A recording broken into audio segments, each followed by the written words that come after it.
In my last video, we set up Nginx Proxy Manager, clean subdomains, wildcard SSL, and everything runs on HTTPS. If you haven't seen that one, click the link in the description. Today, we're taking it to the next level, and everything we're going to do here is built off those previous steps. We're setting up Cloudflare Tunnel. That'll allow us to access our home lab securely from anywhere in the world. 0 open ports on our router, and our home IP is completely hidden. Just one clean, secure connection from any device, anywhere. Let's get into it.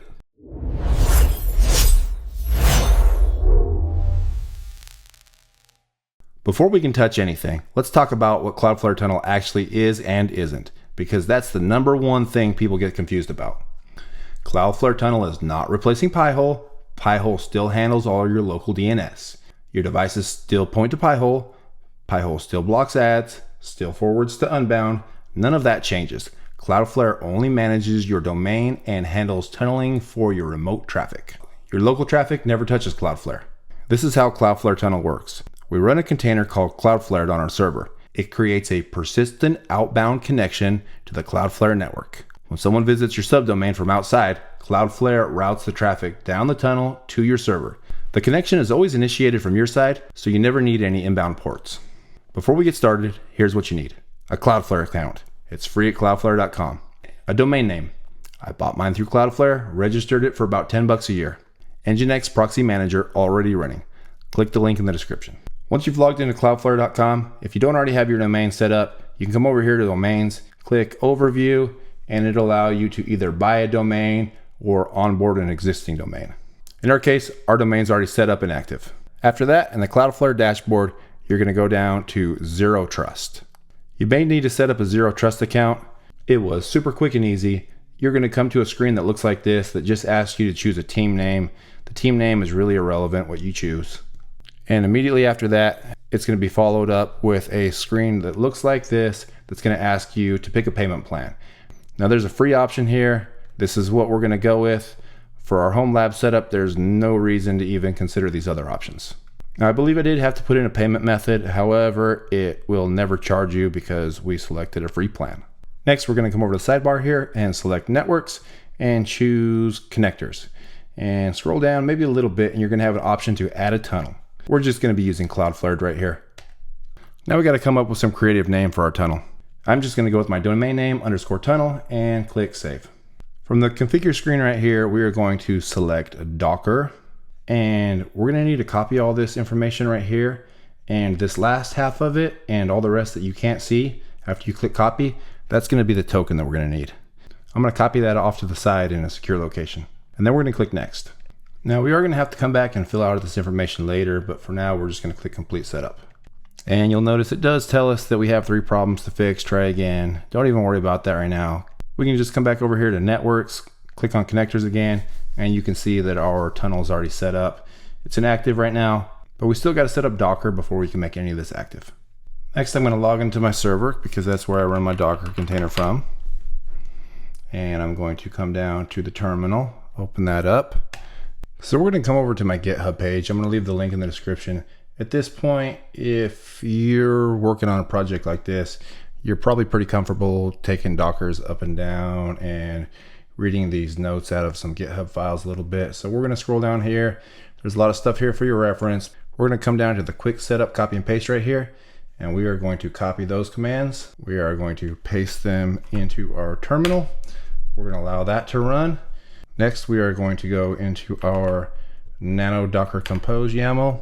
We're going to go back into our Cloudflare file up there, click on our docker compose. We are going to copy the entire selection right here from the docker compose. We're going to go ahead and paste that there. And as always, Control O, enter, and Control X. Now, just for reference, some of you might have been tempted to modify the code right here and put your tunnel token right there. That's not what we're doing. I'm going to clean this up a little bit before I post it to YouTube, but we're basically going to create a .env with the same command as we use for the docker compose, and we're just going to enter this one little short line right here into that compose file with our token. So it's pretty much going to look like this, and it's going to bring us here. We are going to add our little bit of coding that I just showed you guys, and right here I'm going to enter my token and not share that with y'all. I did go ahead and put a new terminal up. I always do like to run Docker PS. That lets you see all your containers that are active and how long they've been up. So I can see that I got Cloudflare up here and it's been running for 2 minutes. So it's safe to say that it's not crashing and it's running stably. And now we're going to head back to cloudflare.com, sign back in, click back on Zero Trust, scroll down to networks, click on connectors. Now you can see our status changed to healthy. So we're technically up and running. Now for the last step, we're going to go back into Cloudflare Tunnel, click on the public host names. This is where we're going to tell Cloudflare which subdomains to route to our internal services. For each service, we're going to add a host name, set the service type to HTTP, and the URL for your IP and port. So we're going to go ahead and click back on our tunnel name. And from this screen, we're going to click on Published Application Routes. And we're going to click Add a Published Application Route. It's just like the screen we moved on from last time. So I'm going to show you guys real quick how I set up Jellyfin. I'm going to start off with a subdomain, type in Jellyfin. Domain here, we're going to select our domain. We're going to leave path just as it is. Down here, we're going to select HTTP. And here for our URL, we are going to put our local IP address, which should be the same thing you have pointing at Pi-hole. And we're going to put our port that we use for Jellyfin. Now the only thing left to do would be to add one for each service that you want publicly accessible.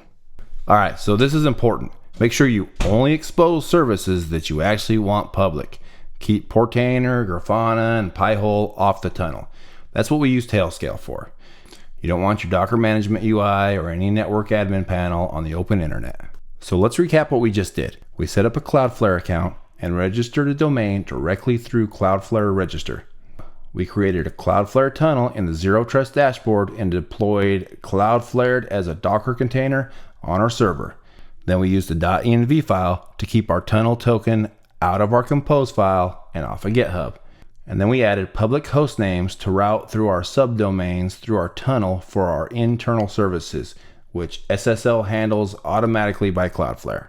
There's no port forwarding, no exposed home IP, no cert management, just clean, secure remote access. Well, these homelab videos really aren't going to be the core of my YouTube channel. They really play hand in hand with a lot of the other things that I'm doing, my home automations and getting some things that I got working on coming up to actually function properly. So if you found this video helpful, do me a favor, hit that like and subscribe. I try to keep a good amount of my Docker Compose files up in the Get for you guys. If I don't have a video for it, there might be a full tutorial on how to do something. Go ahead and check those out. If you have any questions, drop them in the comments. I'll do my best to help you out. And as always, see you on the next one.